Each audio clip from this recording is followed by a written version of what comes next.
what really was the genesis of Kindred Bio, was manufacturing technology. So prior to starting the company, and back when we discussed this idea for a company back in the early 2000s, the cost of manufacturing monoclonal antibodies and proteins was very, very expensive. Big stainless steel bioreactors that had continuous steam and water flowing and people working 24 hours a day.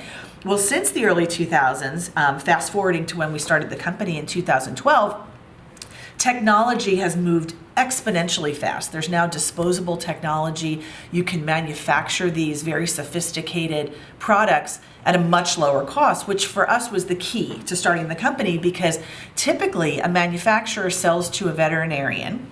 He or she doubles the cost and sells it to the owner.